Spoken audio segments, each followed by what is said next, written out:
This week's species spotlight is the Rough Strongback. These trees are endemic because they only grow on Stock Island and Key West.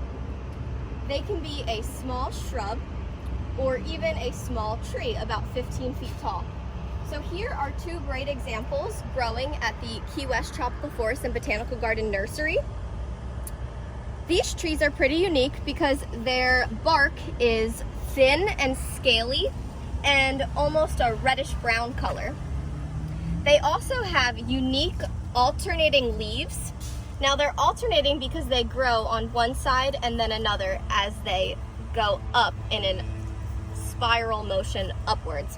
And they're also ombre because the old leaves are more pale green and these are darker green at the top where the newer growth is. They are also called ovate and elliptic leaves, meaning that they are oval shaped and very simple. But what's not simple about these leaves is actually the texture. They are very thick and coarse and dense, and on the top is almost like hair-like. It's kind of fuzzy, but very rough. These trees also have cute little white flowers that attract hummingbirds, butterflies, and other insects. And those insects come towards these flowers to pollinate.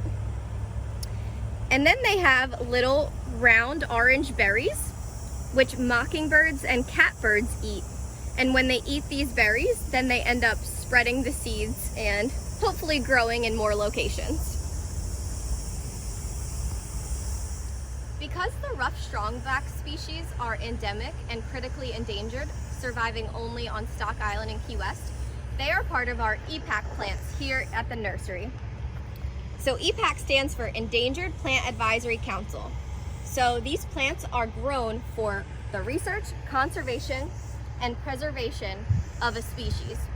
So this council came up with this program as a way to help repopulate different species that are critically endangered and threatened. So the strongback being one, which sadly they're not for sale, but that's because through this program we do research and experiments to help grow them in the best way possible.